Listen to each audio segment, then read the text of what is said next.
Uma doação pode beneficiar até 4 vidas. Por isso é importante que todo doador continue com este ato de bondade sempre. Procure um hemocentro e seja um doador regular. Doe sangue regularmente e ajude a quem precisa. Ministério da Saúde, Governo Federal.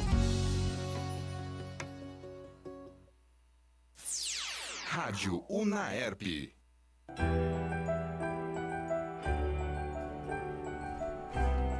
Estreia com H.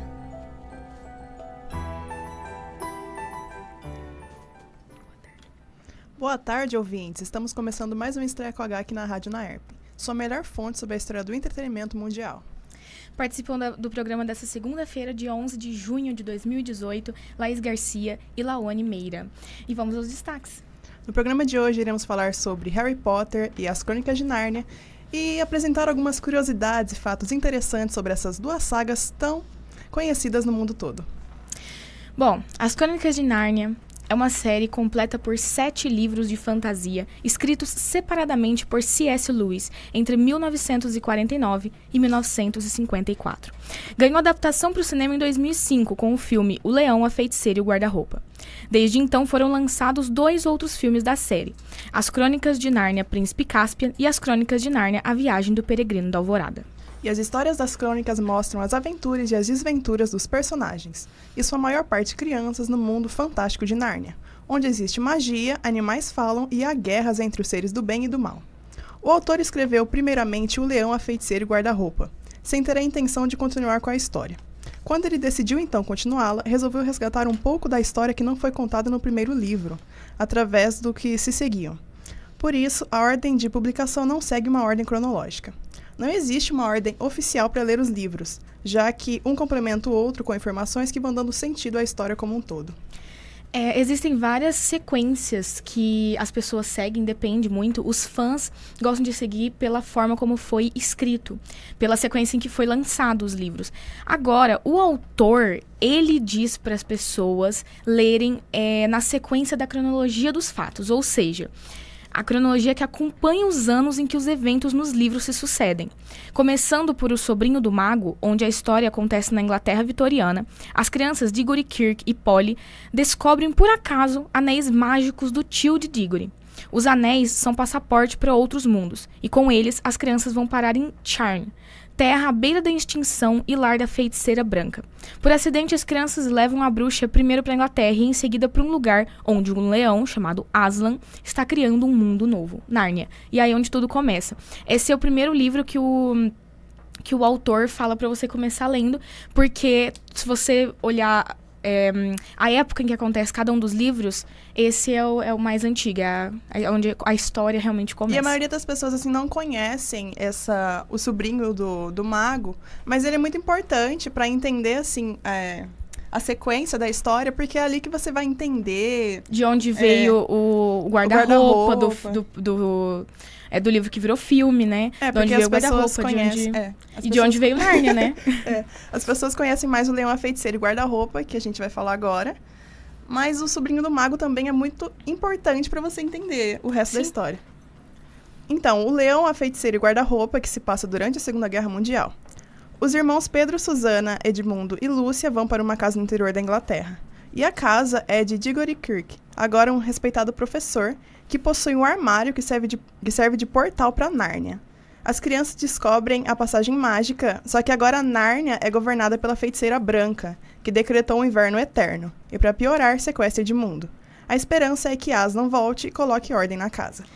Esse é o livro que virou filme primeiro, né? Uhum. Que é o que conta toda aquela história de que eles entram no guarda-roupa, aquela coisa que eles encontram um mundo mágico, todo aquele negócio. E como você disse, o Sobrinho do Mago é o que explica de onde veio tudo isso. Porque sem o Sobrinho do Mago, você não entende de onde veio o guarda-roupa, por que ele tá naquela casa, por que esse cara estranho, onde as crianças vão se hospedar na casa, tem um guarda-roupa mágico, então, entendeu? O que é Nárnia? Que é Nárnia? Se você não leu o Sobrinho do Mago, você vai ficar, o Exatamente. Que é Nárnia, gente? Bom, continuando na ordem cronológica, o próximo de nossa sequência é O Cavalo e Seu Menino, onde o personagem Chasta vive como escravo no país de Calormânia, uma terra ao sul de Nárnia. Graças a Bree, um cavalo falante que se perdeu fora dos limites narnianos, ele consegue fugir, e ambos decidem ir para a terra de Aslan. No meio da aventura, o cavalo e o menino esbarram com Pedro, Susana, Edmundo e Lúcia, adultos e soberanos em Nárnia, na época de ouro do país. No fim, num morro, ele encontra Aslan, que o havia ajudado em segredo esse tempo todo. O Cavalo e seu Menino é muito interessante, porque, tipo assim, todo mundo ficou tão imerso ao Leão, a Feiticeira e o Guarda-Roupa, principalmente por causa dos filmes, por causa do filme, porque foi o filme que fez muita gente ir atrás da saga e ler os livros, né? Então, muita gente ficou muito preso à história do Leão, a Feiticeira e o Guarda-Roupa. Só que o Cavalo e seu Menino já vai pra outros 500, entendeu? É uma outra terra. Não é nem Narnia, nem Char, que aparece no primeiro livro. É uma outra terra, é uma outra história. E claro que não tinha como não aparecer. Pedro, Susana e Edmundo aparecem também. Porque eles são os queridinhos. Eles estão em vários dos livros, né? Não em todos, mas eles aparecem em alguns. Já em Príncipe Caspian, passaram-se 1.300 anos desde o glorioso reinado dos irmãos Pedro, Susana, Edmundo e Lúcia. Lembrando que esse tempo é contado em anos de Nárnia, onde 1000 anos podem significar um ano na Terra. Tanto que eles vão e voltam, assim, eles vivem praticamente a infância e a idade adulta deles, e eles, quando eles voltam pra Terra, só passou alguns segundos. Leão... No que virou filme, realmente, eles passam anos em Nárnia, tanto que tem toda essa passagem de tempo em que eles eles se tornam reis e rainhas, e eles ficam mais velhos, e eles vivem lá uma vida, e eles voltam e eles estão com a mesma idade do dia que eles entraram. Então, tipo assim, isso é muito interessante. Só que em Nárnia também, as coisas tanto passam mais rápido, quanto às vezes passam devagar, porque... Tem livro que se passa em Nárnia um tempo muito grande, mas na Terra é pouco. E tem também o contrário. Então, Nárnia, literalmente, o tempo ele funciona como ele quer, quando ele quer, do jeito que ele quer. É mais ou menos isso aí. Eu acho bem interessante em Nárnia, tipo, nos filmes, que eles foram bem fiéis à obra. Sim. Assim. Eu acho que faltou um pouquinho algumas coisas que podiam ter sido acrescentadas. Eu acho que a história em si não é tão infantil quanto os filmes fazem parecer. Só que eu acho muito interessante, pelo menos, o fato de que eles incluíram bastante as cenas de guerra, o que dá um pouquinho esse ar de infanto... Aliás, de sair do infanto juvenil, né? Não, as cenas de guerra são legais. Claro que são legais, assim, no estilo Disney, né? Porque é Disney, mas são legais, no geral. Tudo bom? Ok. Então, lá em Príncipe Caspian, né, se passaram 1.300 anos, e Nárnia foi tomada por Telmarinos, que vieram de terras a oeste. Eles haviam... mais um planeta aí, né? Aliás, planeta não, é porque são países e algumas desses lugares que aparecem nos livros são países que existem no mundo, tipo, entre aspas, que existem, né? E tem alguns que são, tipo, meio que outra dimensão. E tem hora que eles falam de Nárnia como se fosse um país. Tipo, o país de Nárnia. E tem hora que eles falam como se fosse outra dimensão. Tipo assim, você entra no guarda-roupa e você vai pra um lugar mágico que é Nárnia, que tá em uma outra dimensão e um negócio assim, enfim. Eu acho super legal nos livros, assim, porque tem os mapas. Sim. Eu acho que o autor conseguiu brincar bastante com esse imaginário, sabe? Tipo, tanto a gente conseguir imaginar que existe um lugar mágico desse no mundo, como ele colocar isso como algo tão inatingível quanto seria uma outra dimensão, entendeu? Eu acho interessante, ele brinca muito com isso. É bem legal. Eles haviam empurrado os animais e criaturas míticas falantes para o ostracismo e passaram a tratá-los como lendas. Miraz, usurpador do trono, ganha um herdeiro e, com isso, ameaça a vida do príncipe de direito, Caspian. Ele foge e chama a ajuda dos pais no passado, Pedro, Susana, Edmundo e Lúcia, e dos animais falantes para retomar o trono. Eu acho que, como eu disse, o autor brinca muito com o imaginário da gente ali, né? Porque é uma história infantil, assim, o geral da história. Mas, ao mesmo tempo, ele coloca umas coisas bem reais, né? Tipo, aquela briga pelo trono, sabe? Eu acho isso bem interessante. São coisas do cotidiano, né? Exato. Do cotidiano de pessoas bem ricas. De pessoas, né, que vivem em um outro planeta. É isso aí. Bom, chegamos então ao livro A Viagem do Peregrino da Alvorada, que também virou filme, né? Edmundo e Lúcia voltam a Nárnia junto com seu primo Eustáquio, caindo direto no mar e resgatados pelo agora rei Caspian. A bordo do navio Peregrino da Alvorada, Caspian reuniu companheiros e está numa missão de encontrar os 7 fidalgos, amigos de seu pai, que partiram pelo mar e nunca mais voltaram. Ao mesmo tempo, a tripulação planeja desbravar os mares do leste e, quem sabe, achar o país de Aslan, que eles já haviam perdido ali, porque com tudo que aconteceu no livro Príncipe Caspian, né? Eles acabam perdendo onde Nárnia fica e eles, na viagem do Peregrino da Alvorada, eles estão justamente tentando retomar as terras, encontrar, né, o lugar.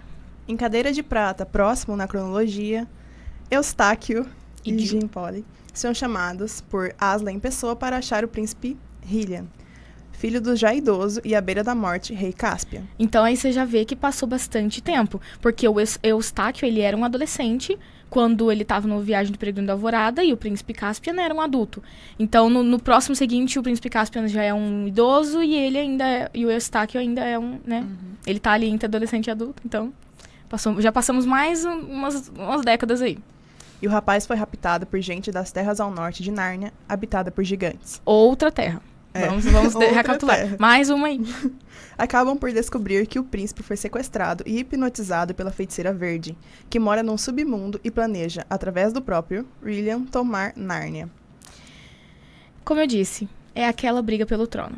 Tomar terras, retomar, não sei o quê, enfim. Bom, A Última Batalha é o último livro, seguindo a ordem cronológica, e também foi o último livro publicado. Nele, muitos anos passaram desde a Cadeira de Prata. A história acompanha um macaco chamado Manhoso e um burro chamado Confuso, que encontram uma pele de leão e começam a se passar por Nárnia. Por Aslan. Eles começam a se passar por Aslan.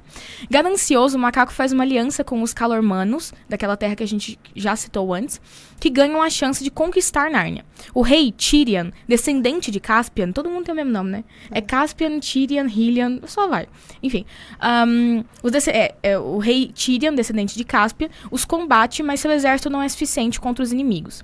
Na iminência da derrota, ele consegue pedir socorro aos irmãos Pedro, Susana, Edmundo e Lúcia e a todos os humanos que já haviam entrado em Nárnia para evitar o fim da Terra Mítica. A Última Batalha é muito interessante, só que quando eu li os livros, eu não sabia desse negócio da ordem cronológica, que eu li tudo errado, mas A Última Batalha não foi o último livro que eu li. Então a minha cabeça meio que mistura um pouco as histórias, eu fico meio confusa, mas no final das contas, A Última Batalha eu gosto muito desse livro. Porque meio que junta todo mundo que aparece nas outras histórias, isso é bem interessante. E também é bem polêmico esse Última Batalha. Uhum. Os 7 livros foram ilustrados por Pauline Baynes, que foi apresentada ao autor por J.R.R. Tolkien, autor de O Senhor dos Anéis. Apesar de Lewis ter reprovado qualquer adaptação cinematográfica da fantasia, após sua morte, seu filho adotivo Douglas Grisham virou detentor dos direitos sobre os livros e autorizou as adaptações. Desde o lançamento do primeiro livro, a obra de Lewis ganhou popularidade internacional. Mais de 120 milhões de cópias dos 7 livros foram vendidas em todo o mundo, em 47 idiomas diferentes. Bom, só isso, né? Só isso, né? Bem pouquinho. Bom, há 67 anos, faz muito tempo, 67 anos, a pequena Lúcia se escondia em um guarda-roupa durante um jogo de esconde-esconde com os irmãos, né? Entre jaquetas e casacos, ela encontra o mundo novo, Nárnia, uma terra mágica habitada por animais, falantes, criaturas fantásticas, repleta de magia, tudo aquilo que a gente já disse. O leão é a autoridade máxima, as crianças humanas têm o poder de mudar a história. E foi assim que o mundo inteiro conheceu as Crônicas de Nárnia nas telonas do cinema pela primeira vez, com o filme O Leão, a Feiticeira e o Guarda-Roupa. E Nárnia é usado tanto para descrever um universo paralelo nosso, quanto um país contido nesse mundo, onde se passa a maior parte das aventuras dos livros. Juntamente com o país de Nárnia, existem também outros, como a Calormânia e a Arquelândia, que também são desenvolvidos no decorrer dos livros. Para chegar lá é preciso da ajuda de algum talismã, como o anel de O Sobrinho do Mago, ou o guarda-roupa de O Leão, a Feiticeira e Guarda-Roupa. E o quadro de A Viagem do Peregrino da Alvorada. E para voltar de lá, é necessária a ajuda de Aslan, o criador de Nárnia, e que é o único personagem a aparecer em todos os 7 livros. Isso é legal. Eu acho interessante o fato do autor, ter colocado Aslan, um leão, como, né, como se ele fosse um deus, porque, tipo assim, é meio que aquela coisa, ele é o rei da selva, entendeu? Então ele é o rei de tudo. Eu gosto dessa ideia. Muitos acreditam que os livros têm uma temática cristã, como eu estava falando. sendo o leão a imagem de Deus e os 7 livros a imagem da vida do cristão. Começando pela criação, ou Gênesis, que seria o sobrinho do mago, que é onde começa tudo, onde ele cria Nárnia, e terminando pelo fim dos tempos, ou é conhecido como Apocalipse, né, que é a última batalha. Os livros são cheios de mensagens cristãs de amor, paz e esperança, e um ser maior e mais poderoso que todos nós, que seria Aslan, né, que seria como se fosse personificação de Deus. Mas também no respeito e na obediência a este ser, como para o nosso próprio bem, né.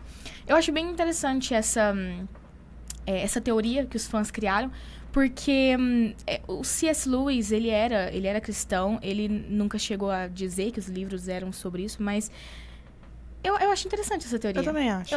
Porque faz sentido. Se você realmente parar pra pensar em todas as lições morais que os livros dão, realmente faz bastante sentido. Apesar de ser uma lição de moral bem bonita, assim, né, falando lá do cristianismo e tal. Só que muitas pessoas acreditaram, assim, levaram o livro pra um lado meio ruim, assim, sombrio, e falaram, né, assim, que, ele está querendo catequizar as crianças. Gente, não. Catequizar é uma palavra muito forte, eu acho que ele só quis mostrar mesmo, assim. Ele quis mostrar o cotidiano, tipo, a vida em si como era. E o cristianismo está na vida das pessoas, assim. Sim. Ele quis... Acho que não quis catequizar as pessoas. Se foi realmente essa a intenção dele, foi uma forma interessante de contar essa história. Porque não é como se ele estivesse querendo converter as crianças. Ele simplesmente está contando uma história que as crianças... Que não é toda criança que para ler a Bíblia, aliás, quase nenhuma. Então, tipo assim, se realmente essa foi a intenção dele, palmas pra ele, então. Parabéns, foi interessante a forma como ele fez isso. E os livros de As Crônicas de Nárnia ainda continuam na lista dos mais vendidos, mesmo depois de mais de 60 anos, entrando para o nível de outros grandes clássicos mundiais. A história é aparentemente simples e infantil, assim, com uma linguagem bem bobinha, assim, mas... A linguagem é bem fácil. Tanto em português quanto em inglês. É uma linguagem fácil, não é muito difícil para quem... Inclusive, super recomendo para aqueles que estão aprendendo inglês e querem começar a ler livros, comecem por Nárnia. Foi o primeiro livro que eu li em inglês inteiro. E isso é muito interessante, porque, tipo, não é todo mundo que consegue ler... todo tipo de livro. Tem alguns livros com linguagens muito mais difíceis. Vai ler Nárnia e compara com Machado de Assis, entendeu? Tem uma linguagem ali difícil. Então, super recomendo, viu? Tanto para crianças, quanto para jovens, quanto para todo mundo. Tanto em português quanto em inglês, entendeu? Se quiser ler alemão também, a gente procura, enfim. Mas leiam. A história é bem simples, infantil, com uma terra mágica que foi criada por um deus-leão de nome Aslan. Cheia de animais mágicos e falantes que uma vez ou outra caem nas garras do mal, tendo que ser livrada pelos filhos de Adão e Eva, que são os humanos. Isso é outra coisa. Eles, na história, né, os personagens que moram nessas terras mágicas chamam os humanos de filhos de Adão e Eva. Isso é interessante, filhos... Então, essa é a única parte em que realmente foi citada a Bíblia, foi citada, né, a religião. Porque os personagens, até os personagens que são animais, né, que falam, eles veem ali os humanos como... Isso é bem interessante. E os livros costumam encantar crianças e adultos por todo o mundo. Porque, assim, é um universo mágico, né? É uma coisa encantadora, assim. É Disney, né? Não os livros, mas, assim, a imagem que passa toda a história é uma imagem Disney. Iremos contar algumas curiosidades e polêmicas envolvendo os livros e o autor. Porque tem, viu, gente? E muito. Muito. Bom, o livro A Última Batalha é um dos livros mais intrigantes e misteriosos de todas as crônicas. Nele se concretiza um suposto apocalipse, tal qual descrito na Bíblia.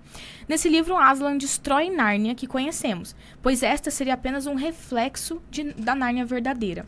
Mas na nova e verdadeira Terra Mágica, apenas alguns seriam dignos de entrar. As crianças protagonistas entram nela em estado de espírito, pois todas estavam mortas sem ter consciência disso.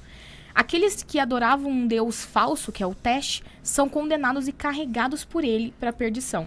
Ou seja, céu, inferno, ele dá a entender aquilo de céu e inferno. E por isso que esse livro foi bem polêmico, né? E também foi bem polêmico porque, no caso, as crianças no livro estão mortas. E isso são livros para criança, né, gente? Então, assim, realmente causaram intrigas, mas eu acho interessante a forma como ele abordou o assunto, como eu disse. Acho. Enfim. Parabéns pra ele. Exato. As Crônicas de Nárnia não é uma obra declaradamente feita para crianças. No entanto, o público infantil tem grande identificação com as histórias, já que na maioria delas, os personagens principais são meninos e meninas. Além disso, a linguagem empregada pelo autor é leve e simples, o que contribui para a compreensão infantil. Exatamente. A primeira adaptação de O Leão, a Feiticeira e o Guarda-Roupa ocorreu em 1967, com episódios de 30 minutos para televisão. Isso eu não fazia a menor ideia. Eu achei que a primeira vez que foi para TV foi no filme da Disney, né? Mas enfim. Em 1979, o mesmo livro foi adaptado para desenho animado. Como eu disse, O Leão, a Feiticeira e o Guarda-Roupa é o mais conhecido por todo mundo. No final dos anos 80, a BBC adaptou os 4 primeiros livros em uma série de TV, que depois foi compilada em 3 filmes. Além disso, a série de C.S. Lewis se tornou peça radiofônica e apresentações teatrais. Em 2005, a Disney lançou O Leão, a Feiticeira e o Guarda-Roupa nos cinemas. O filme fez tanto sucesso que logo a sequência foi encomendada. O Príncipe Cáspio estreou em 2008. Já a última adaptação foi feita por outra, não foi feita pela Disney, foi feita pela 20th Century Fox, que foi a Viagem do Peregrino da Alvorada, que estreou em 2010. Eu super amaria se eles continuassem fazendo adaptações dos outros filmes, dos outros livros, só que eu duvido muito que eles fariam, por exemplo, de O Sobrinho do Mago, que não é tão conhecido, mas eu adoraria ver O Sobrinho do Mago em filme, e A Última Batalha seria muito legal em filme, mas enfim. E C.S. Lewis foi premiado em 1956 com a medalha Carnegie, pelo livro A Última Batalha. E o autor inspirou vários escritores contemporâneos, como Daniel Handler, de Desventuras em Série, Que eu amo. e J.K. Rowling, de Também Harry Potter, que iremos falar daqui a pouco. Que, gente, amo tudo. Não, mas Desventuras em Série é incrível, eu só queria dizer isso. Obrigada. Continua. Em homenagem à sua contribuição à literatura, há uma estátua do autor entrando em um guarda-roupa em Belfast, sua cidade natal na Irlanda do Norte. Gente, que demais. Eu olhei as fotos dessa estátua. Gente, literalmente é uma estátua em tamanho real. Tipo, tem um guarda-roupa, é no meio de uma praça. Tem um guarda-roupa e tem um cara entrando no guarda-roupa. Tipo, é muito legal essa estátua. Eu quero ter essa estátua no meu quarto. Entendeu? Eu também. É muito divertido. Bom, a chegada de Lúcia em Nárnia, no primeiro filme, foi realizada buscando o máximo de realismo. E para isso, a produção fez com que George Henley, é uma mulher, que faz a Lúcia, não visse o cenário de neve antes das gravações. Eles a colocaram de olhos vendados no local e, ao abrir, a cena foi composta de admiração real da atriz pelo local. O nome Nárnia, uma outra curiosidade aqui, é uma palavra derivada do latim, que se refere a uma cidade antiga na Itália chamada Narni. E o nome do personagem principal, Aslan, significa leão em turco. Ou seja, bem, né? Tem coisas escondidas em tudo esse livro, gente. E C.S. Lewis teve a ideia de Narnia em 1939, mas não terminou de escrever o primeiro livro, O Leão, a Feiticeira e Guarda-Roupa, até uma década depois, em 1949. Como já dissemos anteriormente, Lewis acreditava que a série deveria ser lida na ordem cronológica dos eventos descritos nos livros. Contudo, a maioria dos leitores, críticos e estudiosos acreditam que devem ser lidos na ordem em que os livros foram publicados. O Leão, a Feiticeira e Guarda-Roupa, que foi publicado em 1950, Príncipe Cáspio, 1951, A Viagem do Peregrino da Alvorada, que foi publicada também em 1952, A Cadeira de Prata, no ano seguinte, 1953, O Cavalo e Seu Menino, no ano seguinte, também 1954, e O Sobrinho do Mago, 1955, e A Última Batalha, 1956. Ou seja, ele escreveu um livro por ano. Publicou um livro por ano. O belíssimo navio Peregrino da Alvorada, que dá título ao filme, foi efetivamente construído. Ele tem 43 metros de comprimento, pesa 125 toneladas e é desmontável em mais de 60 partes, para que pudesse ser utilizado tanto em locações como em estúdio. Foram usados 2 quilômetros lineares de madeira, 30 litros de tinta e 4 quilômetros de corda para o cordame. O navio não tocou o mar para nenhuma cena. Para imitar o balanço das ondas, a produção inventou um mecanismo que mexia o barco continuamente. Gente, eles fizeram um barco inteiro para fazer o filme. Eu só queria registrar isso, né? Obrigada. O planejamento inicial para as gravações era que fossem feitas no Baja Studios, no México, no mesmo tanque que foi gravado o filme Titanic. É muito triste você ver como foi feita a cena do Titanic em que ela tá em cima da porta, né? Da madeira lá, que todo mundo fica puto porque ia caber os dois. Eu também acho que cabe os dois. Eu também acho, mas enfim. Enfim, que ela tá em cima lá da porta. E, tipo, aquela cena foi feita, tipo... É sério, pesquisem, galera. Ou não, porque é triste. Foi feito, tipo, numa piscina de plástico, entendeu? Tipo, é muito chateado isso. Eu fiquei muito chateada. Tipo, ela tá do lado de fora da piscina, ele tá do lado de dentro, e eles estão numa cena super, tipo, romântica, sabe? Um tocando a cara do outro, tipo, meu Deus, eu te amo. E, tipo, é uma piscininha de plástico. É bem triste, mas ok. E devido à alta de violência na região e uma proposta de incentivos fiscais do governo australiano, a equipe optou pelo litoral da Austrália. Partes das cenas externas foram gravadas em uma praça beira-mar na cidade de Queensland, Austrália. Os habitantes puderam assistir às gravações em uma arquibancada. O restante foi gravado nos tanques da Warner Roadshow. Diversos acidentes aconteceram durante as gravações. Na cena do duelo de espadas entre Caspian e Edmundo, Bean Barnes, que faz Caspian, feriu o ombro e quase precisou interferir na programação dos sets. George Henley, que faz a Lúcia, deu o maior susto na equipe quando desmaiou após a gravação do momento em que o quarto é inundado. Foi preciso trazerem oxigênio para que ela se recuperasse. No hospital foi confirmado que ela não engoliu água nenhuma, mas ela desmaiou por exaustão, porque eles fizeram aquela cena muitas vezes. E 6 filmes das crônicas foram feitos para a TV. Uma versão em desenho animado de O Leão, a Feiticeira e Guarda-Roupa, em 1979. Versões com os atores reais de O Leão, a Feiticeira e Guarda-Roupa, Príncipe Caspian e A Viagem do Prenegrido da Alvorada, combinados em um só filme, e A Cadeira de Prata, nos anos 1980, que passaram na BBC, e uma versão menos conhecida e em preto e branco de Leão, a Feiticeira e Guarda-Roupa pela England's ITV em 1968. Apesar de ocorrerem no mesmo universo ficcional, as 7 histórias de As Crônicas de Nárnia apresentam perspectivas bastante diferentes. Ainda assim, é possível eleger 5 personagens principais, que seriam aqueles que aparecem com maior frequência, que é o Leão Aslan e os irmãos Pedro, Susana, Edmundo e Lúcia. O primeiro esboço de O Leão, a Feiticeira e o Guarda-Roupa foi completado em 49, e não havia menção alguma a Aslan, que só foi adicionada à história um tempo depois. E O Cavalo e Seu Menino foi completado antes de A Cadeira de Prata, embora tenha sido publicado depois. Por ser uma obra clássica da literatura infantil, ainda existem centenas de produtos e As Crônicas de Nárnia, além de vários boxes e edições especiais dos livros. Há bonecos, miniaturas, jogos e mapas, entre outros brinquedos e colecionáveis. Ainda que algumas cenas de Príncipe Caspian tenham sido rodadas na Nova Zelândia, que serviu de locação principal para o primeiro filme, boa parte das filmagens aconteceu na República Tcheca, Eslovênia e na Polônia, que possuíam sets maiores disponíveis. O filme contém mais de 1.500 cenas com efeitos especiais, superando o primeiro, que teve 800 cenas. Ele também teve mais locações para as filmagens, ou seja, o filme foi bem maior. E agora nós vamos falar sobre Harry Potter. Ai, meu grande amor, inclusive. Harry Potter é uma série de 7 livros de romance e fantasia escrita pela autora britânica J.K. Rowling. A série narra as aventuras de um jovem chamado Harry James Potter, que descobre aos 11 anos de idade que é um bruxo ao ser convidado para estudar na Escola de Magia e Bruxaria de Hogwarts. O arco de história principal diz respeito às amizades de Harry com outros bruxos de sua idade, como Ronald Weasley e a Hermione, e também com o diretor de Hogwarts, Dumbledore, e seus conflitos com o bruxo das trevas, Lord Voldemort, que pretende se tornar imortal, conquistar o mundo dos bruxos, subjugar as pessoas não mágicas e destruir todos aqueles que estão no seu caminho, especialmente Harry Potter. Desde o lançamento do primeiro livro da saga, Harry Potter e a Pedra Filosofal, em 26 de junho de 1997, a história do menino que sobreviveu ganhou o mundo. Literalmente, ganhou o mundo. A série também recebeu algumas críticas negativas, incluindo a preocupação com o tom cada vez mais sombrio conforme a história progredia, né?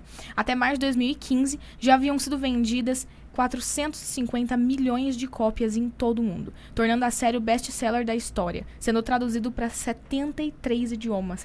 Gente, isso é muito. Isso e o interessante do Harry Potter, assim, foi como ele foi criado, né? Sim. Porque... Os últimos 4 livros foram considerados os mais vendidos da história, sendo que o último livro vendeu cerca de 11 milhões de cópias nos Estados Unidos nas primeiras 24 horas. Praticamente um show de rock.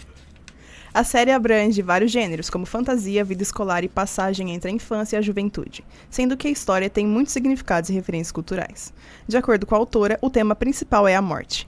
Há também outras temáticas na série, como preconceito e corrupção. A adaptação para o cinema é composta por 8 filmes feita pela Warner Bros. feita pela Warner Bros. Pictures, que se tornou a série cinematográfica mais assistida da história. O tamanho sucesso fez com que a marca Harry Potter chegasse ao valor de 15 bilhões de dólares. Além disso, o parque temático The Wizard World of Harry Potter foi introduzido em diversas unidades da Universal Parks and Resorts. A sequência dos livros é composta em Harry Potter e a Pedra Filosofal, Harry Potter e a Câmara Secreta, Harry Potter e o Prisioneiro de Azkaban, Harry Potter e o Cálice de Fogo, Harry Potter e a Ordem da Fênix, Harry Potter e o Enigma do Príncipe e, por último, Harry Potter e as Relíquias da Morte. Os filmes seguem essa mesma disposição, tendo como única diferença o último livro, Harry Potter e as Relíquias da Morte, que foi dividido em parte 1 e parte 2, completando assim 7 livros, 8 filmes. E os romances giram em torno de Harry Potter, um órfão que torna-se um estudante da Escola de Magia e Bruxaria de Hogwarts, onde a maioria dos eventos da série acontecem. Enquanto Harry se desenvolve através da adolescência, ele aprende a superar os problemas que enfrenta, mágicos, sociais e emocionais, incluindo desafios adolescentes comuns, como amizades, paixões e provas, e o grande teste de se preparar a si mesmo. Para o confronto no mundo real que temos pela frente. Cada livro narra um ano na vida de Harry, sendo que a narrativa principal se passa entre os anos de 1991 e 1998. O ambiente criado pela autora é completamente separado da realidade, mas também é intimamente ligado a ela. Enquanto a Terra da fantasia de Nárnia é um universo alternativo e a Terra-média de, por exemplo, O Senhor dos Anéis é um passado mítico, o mundo mágico de Harry Potter existe em paralelo, dentro do nosso mundo, e contém versões mágicas de elementos comuns da vida cotidiana. O mundo bruxo é composto por uma coleção fragmentada de ruas escondidas, bares antigos, mansões e castelos solitários e isolados, que permanecem invisíveis para a população não mágica, chamados pelos bruxos de trouxas, né? Em 1999, J.K. Rowling vendeu os direitos de filmagem do primeiro livro de Harry Potter para Warner Bros. Por cerca de 1 milhão de libras esterlinas. Sua maior Exigência.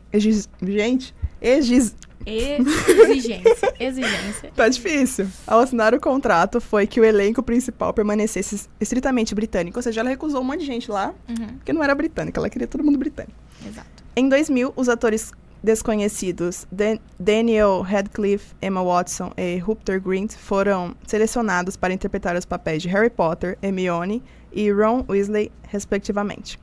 Os filmes de Harry Potter se tornaram a maior franquia cinematográfica da história, arrecadando em bilheterias aproximadamente 7 bilhões de dólares, deixando em segundo lugar os 22 filmes do agente James Bond, que arrecadaram cerca de 5 bilhões de dólares. Todos os filmes de James Bond juntos. Juntos. E agora nós vamos contar algumas curiosidades sobre Harry Potter. Natalie MacDonald, personagem que aparece no livro Harry Potter e o Cálice de Fogo, foi uma pessoa real. Ela era uma garota de 9 anos, que residia em Toronto, no Canadá, e possuía leucemia. Ela escreveu uma carta à autora de Harry Potter perguntando o que aconteceria em seguida nos livros, porque ela não sobreviveria para conseguir ler. J.K. Rowling respondeu à menina, mas a garota faleceu antes de poder ler a resposta. Em homenagem, J.K. tornou Natalie uma estudante do primeiro ano de Hogwarts, escolhida pelo chapéu seletor a entrar para a Grifinória, a Casa dos Corajosos. Mais tarde, quando J.K. foi ao Canadá para uma tour promocional, ela visitou a família da menina. Gente, eu só queria dizer que a J.K. Rowling, ela é um ser humano incrível. Ela é uma autora incrível. Isso eu não preciso nem dizer. Isso está óbvio. Mas ela é um ser humano incrível, ponto. E as 4 casas de Hogwarts correspondem aos 4 elementos. Grifinória é o fogo e por isso é a casa dos corajosos e determinados. Corvinal é o ar e tem a sagacidade como característica acima de todas as coisas. Lufa-Lufa é a terra e as qualidades mais prezadas por seu representante são a lealdade e a honestidade. E a Sonserina é a água, onde as qualidades mais procuradas em seus alunos são a astúcia e a ambição. Eu achei isso muito interessante. Eu não sabia disso dos elementos. Mas, enfim. Se um ser não mágico, conhecido como trouxa, né, avistar Hogwarts, veria apenas uma velha ruína com um cartaz escrito: entrada proibida, prédio perigoso. Outra curiosidade sobre a escola também é que seu nome foi inspirado numa planta que a autora viu nos jardins botânicos de Nova York. Ou seja, mais aleatório assim, impossível. E inúmeras editoras recusaram o manuscrito do primeiro livro da saga por ser grande demais para crianças. Não tem nada a dizer. Quando a Bloomsbury aceitou, pagou um pequeno adiantamento pelos direitos autorais. Nigel Newton, diretor da editora, diz que Rowling teve sorte, pois eles sequer editam livros infantis. Mas ele leu, adorou e resolveu publicar. mas ela não pôde escrever o nome dela, assinar o nome dela. Sim. Ela teve que colocar só as iniciais, porque o editor achou que isso não uma mulher Não, escrevendo um sim. livro não chamaria tanta atenção de garotos. Os meninos não iam querer ler porque ela é uma mulher. Tipo, quê? Mas ok. Gente, hoje em dia, isso É bizarro. é bizarro. Porque, tipo assim, pelo menos na minha opinião, quem são as maiores autoras de livros de fantasia, de ficção, hoje em dia? Cassandra Clare, J.K. Rowling. Então, tipo, elas estão fazendo um nome que não existia antes. Que, entendeu? Não, e Psycast de House of Night. São imagina, muitas agora mulheres imagina as nesse editoras que recusaram Harry Potter. O quanto esse povo não chora no banho. Porque, gente, pelo amor de Deus. Mas, enfim. Nossa, eu ia ficar muito chateadíssima se fosse eu nessa vida. Enfim. Em 1990, J.K. Rowling estava em um trem, indo de Manchester para Londres, quando a ideia para Harry Potter apareceu em sua cabeça. Assim, surgiu, puff, do nada Harry Potter nasceu. Ao lembrar das brincadeiras de bruxos e magos, mágica, com seus vizinhos, cujo sobrenome era Potter. Ela escreveu suas ideias iniciais em um guardanapo. Uma boa tarde. Porque ela não tinha onde escrever. Sei Ela lá. escreveu só as ideias iniciais e num trem, num Ela- guardanapo, e surgiu Harry Potter, assim. E num do trem que demorou, tipo, 4 horas. Assim, o trem demorou 4 horas pra chegar. Ela falou assim: Ela vou escrever um livro aqui. vou escrever um livro aqui, não tô fazendo nada mesmo. E muitas mudanças foram feitas pela autora nas ideias originais dos livros até que fossem lançados. Por exemplo, havia outro final. Spoiler! Spoiler alert. Onde, ao invés de Harry Potter casar com Gina Weasley, a irmã do Ron, e Hermione casar com o Ron, a Harry e Hermione terminavam juntos. Eu não vou falar nada porque eu também queria, então... Então, a autora disse que... Ela já disse que ela se arrepende um pouco. Apesar de que os fãs... Não sei. Não sei. É porque eu acho que existe essa treta aí, né? Tem fãs que queriam que a Hermione ficasse com o Harry. Tem fãs que não. Eu não sei o que eu queria. Eu não queria nada. Eu tô feliz. A história é linda, gente. Só isso. Bom, os Dementadores foram feitos para simbolizar a depressão da autora. Pra quem não sabe, os Dementadores são os carinhas lá que trabalham não trabalham, né? No caso, eles ficam lá. Na prisão de Azkaban, que é a prisão lá da versão dos bruxos. E eles meio que, tipo, sugam a os momentos felicidade. felizes das pessoas. Eles sugam meio que a alma, assim, mais ou menos, das pessoas que eles estão procurando, né? Enfim. Bom, os Dementadores foram feitos para simbolizar a depressão da autora, que aos 20 anos perdeu a mãe e acabou caindo em uma forte depressão. De acordo com J.K., os Dementadores não se reproduzem, eles crescem, assim como fungos, onde há tristeza. Rowling disse em entrevista que se Lord Voldemort... Isso é interessante. Ela disse em entrevista que se Lord Voldemort visse um bicho-papão, que é uma criatura do mundo mágico que mostra o pior pesadelo de quem o vê, tipo... Você vê o bicho e você não vê, tipo, a verdadeira... Como ele realmente é. Você vê o seu maior medo. Se Lord Voldemort visse esse bicho, ele veria o próprio cadáver. Porque a morte é o que ele mais temia. Outra coisa que a autora contou à mídia também é que Dumbledore é uma antiga palavra inglesa para abelhão. Ou seja, inteligente, né? Ela disse que isso combina perfeitamente, porque ele é o ser mais inteligente, é o cabeça de Hogwarts, então... E a depressão da J.K. Rowling, também a morte da mãe dela, assim, foram coisas importantes pro Harry Potter, assim. No decorrer, É. né? Porque ela usa muito disso pra falar. Como ela mesma disse, o tema de Harry Potter é a morte. E o Harry Potter, ele sente muita falta da mãe e do pai. Uhum. Então, eu acho que tem um pouquinho da J.K. Rowling. Sim, ali. é um sentimento que ela colocou ali. E os pais de J.K., Peter Rowling e Anne Volant se conheceram em Londres, na King's Cross Station, a estação onde fica a plataforma 9¾ Foi montado um local na estação de trem real em homenagem a essa plataforma, com direito a um carrinho com malas e gaiola atravessando a parede. Gente, Que demais. Apenas incrível. As primeiras edições da saga valem muito. Das 500 cópias impressas de Harry Potter e a Pedra Filosofal, de 1997, 300 foram doadas a bibliotecas. Atualmente, cada uma delas vale uma pequena fortuna. Uma chegou a ser vendida por $40 mil. Tipo, quê? J.K. Rowling é a primeira escritora a entrar na lista de bilionários da revista americana Forbes, com uma fortuna estimada em $1 bilhão em 2011. No entanto, desde então, esse número vem diminuindo e a autora acabou por perder o status de bilionária. De acordo com a própria revista Forbes, J.K. tem 160 milhões de dólares a menos por causa da combinação de doações e pagamento de impostos nas obras do Harry Potter.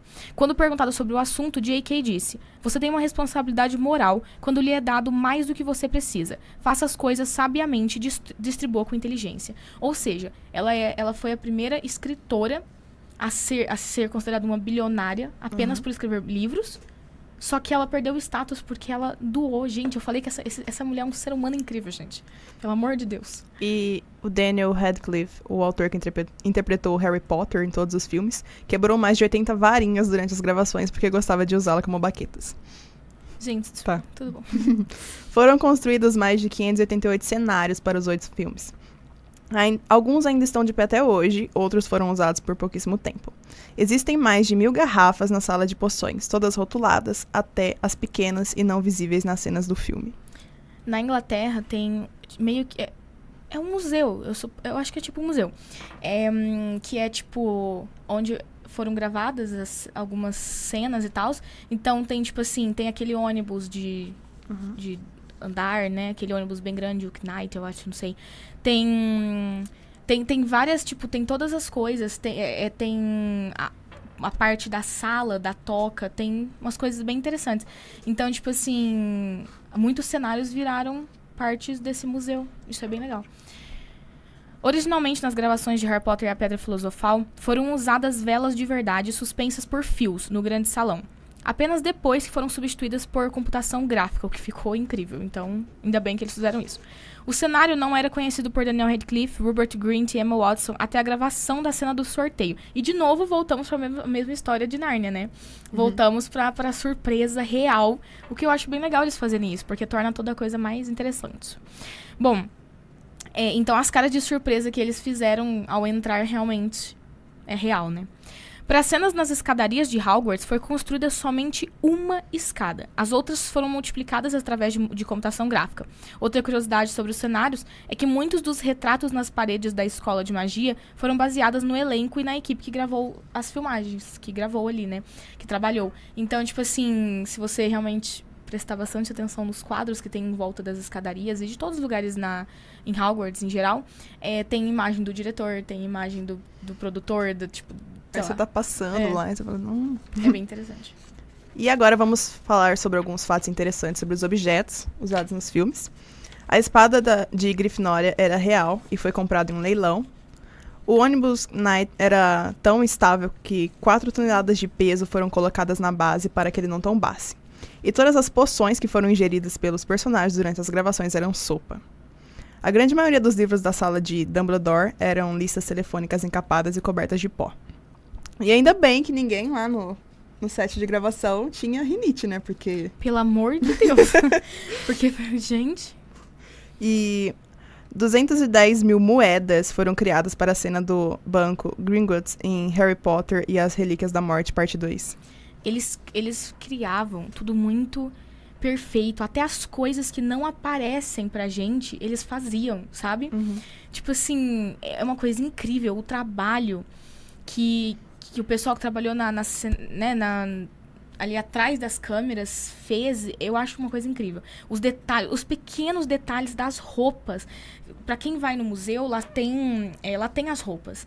As roupas usadas realmente nos filmes. Se você reparar, os detalhes da roupa que a gente não vê de forma alguma no filme. Mas eles fazem. É um negócio incrível. Fizeram, né? É um negócio incrível. Uma coisa interessante também é que pra criar o efeito gigante de Hagrid, foram feitos 2 cenários para a casa dele. Um gigante, para que os outros atores parecessem pequenos, e o outro normal, para que Hagrid parecesse um meio gigante. Tudo usando desse incrível efeito que é a perspectiva. Para fazer a barba de Hagrid, usaram nada mais, nada menos do que 6 perucas. Sem contar que várias coisas se enroscavam nela, inclusive morcegos. Credo. Eu só tenho isso a dizer. Eu não queria ser a pessoa que ia ter que tirar o morcego da barba dele, apenas. É só isso. Bom, os membros da equipe usaram cordas e chaves inglesas para dobrar e torcer o cenário do Beco Diagonal, que inclusive o cenário original está lá nesse museu também, lá na Inglaterra. Depois de montado, eles torceram todo, depois de montado para dar aquela aparência bizarra e mágica, né? De que tá tudo meio que derretendo, meio que caindo, enfim. Havia mais de 20 mil pacotes e mercadorias nas janelas das lojas do Beco Diagonal e foi tudo feito à mão. Eles fizeram, gente, 20 mil pacotes. Eles fizeram à mão.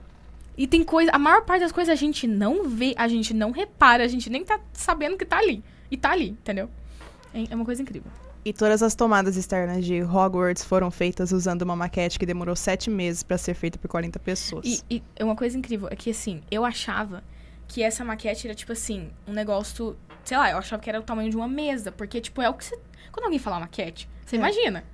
Gente, não é. É uma sala. É, tipo, é uma sala inteira. É muito grande. Tipo, é muito grande. E tem muito detalhe. É um trem muito assustador. Eu realmente achava que era, tipo, o tamanho de uma mesa. Mas não é. Não é. Só isso. Enfim. Incluindo todos os dublês de Daniel Radcliffe e ele mesmo, a maquiagem da cicatriz de Harry Potter foi aplicada mais de 5.800 vezes no decorrer dos anos de gravação. E a cicatriz estava assim, cada hora em um lugar, né? Tava tudo ótimo. Durante Harry Potter e as Relíquias da Morte, parte 1, o ator Rupert Grint foi expulso lá do lugar da gravação por dar gargalhadas na cena em que Emma Watson e Daniel Radcliffe se beijavam. Porque, gente, eles cresceram juntos. Eles são melhores amigos. Pra começar, já era estranho o suficiente ele ter que beijar ela. Aí ele teve que ver os dois melhores amigos dele beijando. Eu também ia rir. Ainda mais que se cresceram com os dois, eles nunca tiveram julgar. Nada, sabe? Tipo, porque... Eles já deram entrevistas sobre isso. E, tipo assim, no dia que eles viram que eles iam ter que fazer, no caso, a Emma Watson e o Rupert Grint, no dia que eles tinham que beijar na cena, eles falaram que, tipo assim, na hora que eles viram que a cena do dia seguinte ia ter que ser a do beijo, eles ficaram, tipo... Ih, a gente vai ter que beijar amanhã. Interessante, hein? Aí, tipo assim, lá... ela falou que ela só queria fazer direito pra que só tivesse que ser feito uma vez. Porque eles cresceram juntos, né? Eles eram melhores amigos de infância, então era estranho. E eles cresceram juntos e os dois atores, eles já, tipo, revelaram que eles tiveram algum momento da vida uma paixonite por ela. A Emma Watson teve uma quedinha pelo Tom Felton, que fazia o Drago Malfoy. Então, tipo assim, sempre teve, todo mundo ali tinha uma quedinha por alguém, entendeu? Interessante, apenas. Eram crianças, né? Mas, ai, gente, apenas. Ele riu tanto que ele foi expulso do set, vocês têm noção? Maravilhoso, apenas. Bom. Você acompanhou mais um Estreia com H aqui na Rádio NAERP, agora nós estamos finalizando. Estamos finalizando o programa de hoje. Eu queria muito poder falar mais, porque Harry Potter, Nárnia, na verdade, sagas, livros em geral... São os amores da minha vida, então eu sempre tenho mais pra falar, mas a gente volta. Participaram do programa dessa segunda-feira, dia 11 de junho, Laís Garcia, Lawane Meira e o técnico Luciano. E tenham uma boa tarde. Continuem com a programação aqui na Rádio NAERP. E acabou. Estreia com H.